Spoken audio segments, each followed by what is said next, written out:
O Festival Noia Art Fest volve o próximo martes 31 de xullo e celebra a súa quinta edición. Artistas como a Carlos Núñez, Ariana Sabal ou Esperanza Mara serán algúns dos músicos invitados e as entradas para os concertos xa están á venda en ataquilla.com.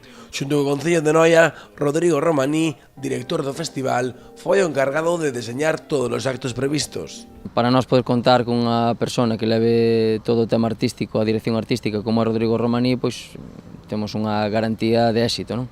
El traballa durante un ano para presentarnos os mellores artistas que veñen de Sudamérica, buscando ese folclore sudamericano, que, bueno, para o oído a veces non é algo tan clásico, sino que é algo moito máis animado, e despois buscar internacionalmente, pois na Bretaña, en Francia, algo que el coñece e que ademais chama e nos fai o favor de poder ter a xente de un primer nivel en algo que é un dos mellores festivales de todo o noroeste español, non?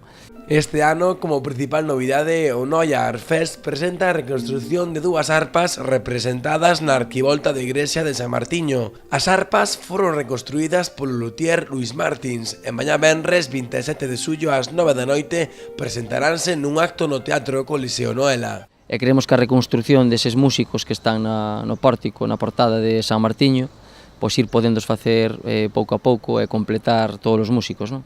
Entonces executamos unha serie de instrumentos, neste caso 7, que se van a poder tocar o día 31, que estará Carlos Núñez, Ariana Sabal e Rodrigo Romaní na igrexa de San Martiño, que tamén as entradas prácticamente están agotadas. Ademais dos concertos para os máis maiores, a arpista galega Lena Paz será mestra de cerimonias para os máis pequenos. Tamén haberá obradoiros e clases maxistrais para estudantes de arpa polas mañás.